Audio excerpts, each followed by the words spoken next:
In this video, we're going to be staining a small deck. This deck has been power washed 2 days prior and it's all dried out now. And we're going to be using a Messmer's product. This is Messmer's UV Plus Dark Walnut Stain.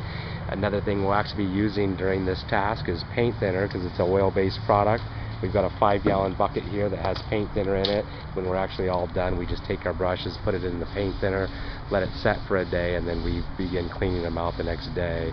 We got this deck here that we power washed. It's all dry, and now we're actually staining. We like to use a oil-based stain brush, black china bristle or white china bristle. It's a 4-inch brush, which is 1 inch wide, so it holds a lot of the product while we're staining.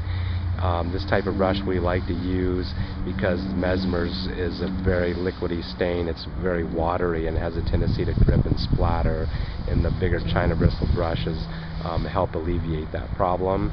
We're starting by staining.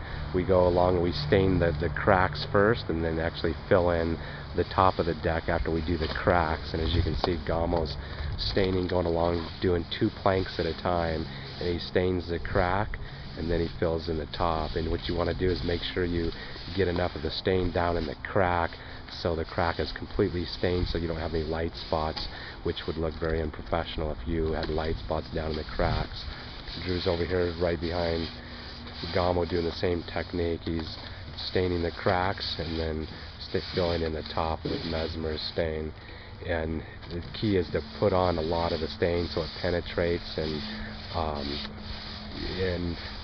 adds a lot of oil to the wood itself. And the Messmer's oil is a deep penetrating rosewood oil that actually penetrates into the wood and helps keep the wood from splitting and cracking.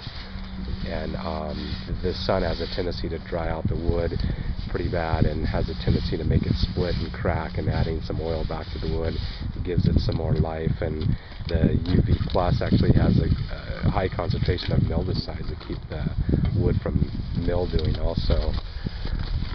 It's a small deck that we're doing at this point in time. Got about half of it done. We're using cardboard shields around the bottom of the deck.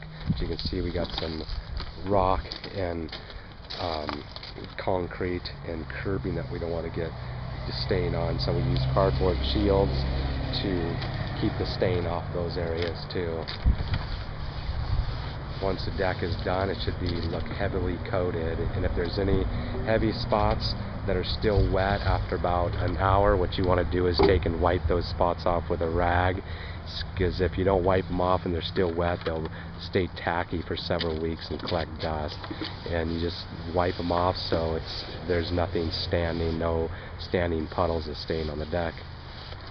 This is Chris from B&K Painting with Drew and Gamo staining a deck, showing you how to stain a deck.